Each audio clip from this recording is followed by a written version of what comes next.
ಸಚಿವರು ಹಾಗೂ ಗ್ರಾಮಾಂತರ ಶಾಸಕರು ನೋಡಲೇಬೇಕಾದ ಸುದ್ದಿಯಿದ್ದು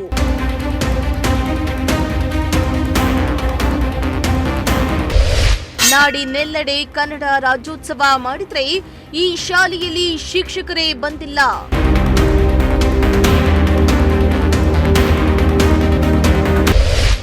ಗೊಲ್ಲರಹಟ್ಟಿ ಸರ್ಕಾರಿ ಶಾಲೆಯಲ್ಲಿ ಶಿಕ್ಷಕರಿಗೆ ಕಾದು ಕಾದು ಸುಸ್ತಾದ ಮಕ್ಕಳು.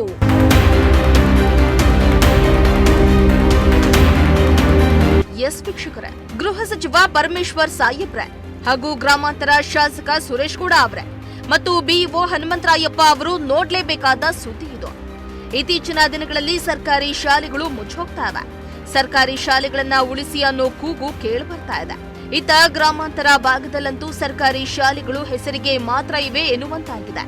ಸರ್ಕಾರಿ ಶಾಲೆಗಳಲ್ಲಿ ಮಕ್ಕಳಿದ್ರೆ ಶಿಕ್ಷಕರಿರೋದಿಲ್ಲ, ಶಿಕ್ಷಕರಿದ್ರೆ ಮಕ್ಕಳೇ ಇರೋದಿಲ್ಲ. ಇಂತಹ ಪರಿಸ್ಥಿತಿಯಲ್ಲಿ ಸರ್ಕಾರಿ ಶಾಲೆಗಳು ಉಸಿರಾಡ್ತಾ ಇವೆ. ಇತ್ತ ಇಲ್ಲೊಂದ್ ಕಡೆ ಸರ್ಕಾರಿ ಶಾಲೆ ಇದೆ. ಈ ಶಾಲೆಯಲ್ಲಿ ಒಬ್ಬರೇ ಶಿಕ್ಷಕರು 3 ಜನ ಮಕ್ಕಳು. ಆದ್ರೂ ಬೇಕಾಬಿಟ್ಟಿಯಾಗಿ ಶಾಲೆಯನ್ನ ನಡೆಸಿಕೊಂಡು ಹೋಗ್ತಿದ್ದಾರೆ. ಇಂದು ನಾಡಿನೆಲ್ಲೆಡೆ ಶಾಲಾ ಕಾಲೇಜು ಸರ್ಕಾರಿ ಕಚೇರಿಗಳಲ್ಲಿ ಅದ್ದೂರಿಯಾಗಿ ಕನ್ನಡ ರಾಜ್ಯೋತ್ಸವವನ್ನ ಆಚರಿಸುತ್ತಿದ್ದಾರೆ. ಆದರೆ ಈ ಸರ್ಕಾರಿ ಶಾಲೆಯಲ್ಲಿ ಕನ್ನಡ ರಾಜ್ಯೋತ್ಸವನೇ ಮಾಡಿಲ್ಲ. ಅತ್ತ ಶಿಕ್ಷಕರೇ ಬಂದಿಲ್ಲ. ಎಲ್ಲಿ ಅಂತೀರಾ? ಈ ಸ್ಟೋರಿಯನ್ನ ನೋಡಿ.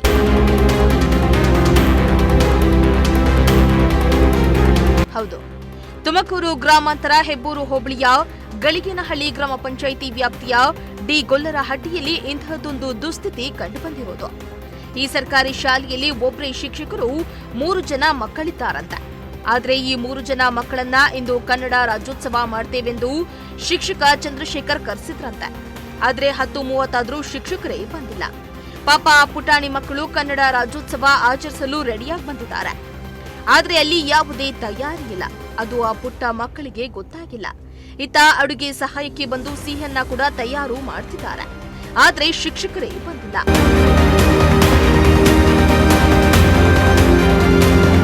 ಇನ್ನು ಈ ಕುರಿತಾಗಿ ಗ್ರಾಮಸ್ಥರು ಮಾತನಾಡಿ, ಹಲವು ವರ್ಷಗಳಿಂದಲೂ ಈ ಸರ್ಕಾರಿ ಶಾಲೆಯ ಪರಿಸ್ಥಿತಿ ಹೀಗೆ ಇದೆ.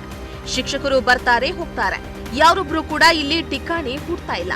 ಶಿಕ್ಷಕರನ್ನ ನೇಮಕ ಮಾಡ್ತಾರೆ ಮತ್ತೆ ಅವರನ್ನ ಬೇರೆಡೆಗೆ ಟ್ರಾನ್ಸ್ಫರ್ ಮಾಡ್ತಾರೆ. ಈ ಶಾಲೆಯಲ್ಲಿರೋದೇ 3 ಜನ ಮಕ್ಕಳು. ಇದರಿಂದ ಮಕ್ಕಳು ಸಹ ಶಿಕ್ಷಣದಿಂದ ವಂಚಿತರಾಗ್ತಿದ್ದಾರೆ. ಅಲ್ಲದೆ ಕನ್ನಡ ರಾಜ್ಯೋತ್ಸವ ಮಾಡ್ತೀವಂತ ಮಕ್ಕಳನ್ನ ಕರೆದು ಶಿಕ್ಷಕರೇ ಬಂದಿಲ್ಲ ಎಂದು ಆಕ್ರೋಶ ವ್ಯಕ್ತಪಡಿಸಿದ್ರು.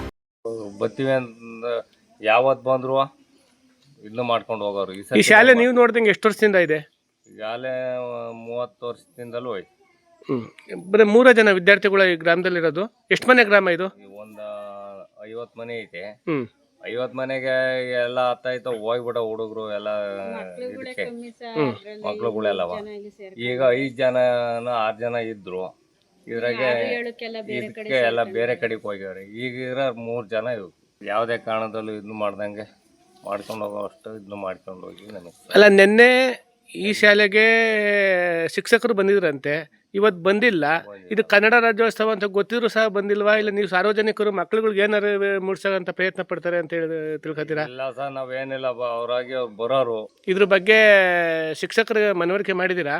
ಎಲ್ಲ ಮಾಡೈತೆ ಸರ್, ಮಾಡಿರು. ಇವತ್ತು ನಾಳೆ ಅಂತಾರೆ, ಒಬ್ಬರನ್ನ ಹಾಕ್ತಾರೆ, ಅವ್ರನ್ನ ಬೇರೆ ಕಡೆಗೆ ಹಾಕ್ತಾರೆ, ತಿರ್ಗಾ ಇನ್ನೊಬ್ಬರನ್ನ ಹಾಕ್ತಾರೆ, ಅವ್ರನ್ನ ಬೇರೆ ಕಡೆಗೆ ಹಾಕ್ತಾರೆ. ಹಿಂಗೆ ಬರೋದು ಹೋಗೋದು ಎಲ್ಲ ಮಾಡ್ತಾವ. ಎಲ್ಲರೂ ಅಷ್ಟೇ. ಇನ್ನು ಇದೇ ವೇಳೆ ಗ್ರಾಮ ಪಂಚಾಯಿತಿ ಅಧ್ಯಕ್ಷ ಮಾತನಾಡಿ, ಈ ವಿಚಾರವಾಗಿ ನಾವು ಬಿಇಒ ಹನುಮಂತರಾಯಪ್ಪ ಅವರ ಗಮನಕ್ಕೆ ತಂದಿದ್ದೇವೆ. ಇಲ್ಲಿ ವಿದ್ಯಾರ್ಥಿಗಳ ಕೊರತೆ ಇರೋದ್ರಿಂದ ಅವರು ಕೂಡ ಅಷ್ಟಾಗಿ ತಲೆ ಕೆಡಿಸಿಕೊಳ್ತಾ ಇಲ್ಲ ಎಂದು ತಿಳಿಸಿದ್ರು. ನೀವು ಇಲ್ಲಿಂದ ಇದೇ ಗ್ರಾಮದ ಗ್ರಾಮ ಪಂಚಾಯತಿ ಸದಸ್ಯರು ತಾನೆ ನೀವು? ಇದಾದ್ಮೇಲೆ ನೀವು ಗಳಿಗೇನಹಳ್ಳಿ ಗ್ರಾಮ ಪಂಚಾಯತಿ ಅಧ್ಯಕ್ಷರಾಗಿದ್ದಾರೆ ಈಗ ತಾತ್ಕಾಲಿಕವಾಗಿ. ಆದರೂ ನೋಡಿ, ಇಲ್ಲಿ ಶಾಲಾ ಶಿಕ್ಷಕರು ನೇಮಕ ಮಾಡಿಲ್ಲ. ಇವತ್ತು ಕನ್ನಡ ರಾಜ್ಯೋತ್ಸವ ಅಂತೇಳಿ ನೀವು ಪಂಚಾಯತಿ ಮುಂದೆ ರಾಜ್ಯೋತ್ಸವ ಮಾಡಿ ಬಂದಿದ್ದೀರಾ, ದಮ್ಮಕುಪ್ಪೆ ಗ್ರಾಮದಲ್ಲಿ ಮಾಡಿದ್ರೆ, ಆದರೆ ತಮ್ಮ ಕ್ಷೇತ್ರದಲ್ಲೇ ಮಾಡಿಲ್ವಲ್ಲ. ಇದ್ರ ಉದ್ದೇಶ ಏನು? ಅಲ್ಲ, ಈಗ ಆ 3 ಮಕ್ಕಳು ಇರ್ತಕ್ಕಂಥವ್ರಿಗೆ ಅರ್ಧ ಬರ್ದಕ್ಕೆ ಶಾಲೆ ಇಲ್ಲ ಅಂತ ಅಂತಾರೆ. ಅವರೆಲ್ಲ ಹೋಗ್ಬೇಕು? ಹಾಂ,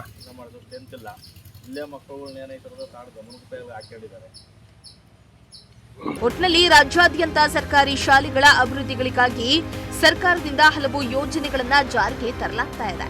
ಆದರೆ ಈ ಗ್ರಾಮದಲ್ಲಿ ಶಾಲೆ ಇದ್ರೂ ಇಲ್ಲದಂತಹ ಸ್ಥಿತಿ ನಿರ್ಮಾಣ ಆಗಿದ್ದು, ಇದೇ ರೀತಿ ಮುಂದುವರೆದ್ರೆ ಶಾಲೆ ಮುಚ್ಚುವ ಸ್ಥಿತಿ ಎದುರಾಗಬಹುದು. ಇನ್ನಾದರೂ ಶಿಕ್ಷಣ ಇಲಾಖೆ ಎಚ್ಚೆತ್ತು ಶಿಕ್ಷಕರ ನಿಯೋಜನೆ ಮಾಡ್ತಾರಾ ಎಂದು ಕಾದು ನೋಡಬೇಕಾಗಿದೆ. ಶ್ರೀನಿವಾಸ ಸೊಪ್ನಳ್ಳಿ, ಪ್ರಜಾಶಕ್ತಿ ಟಿವಿ, ತುಮಕೂರು.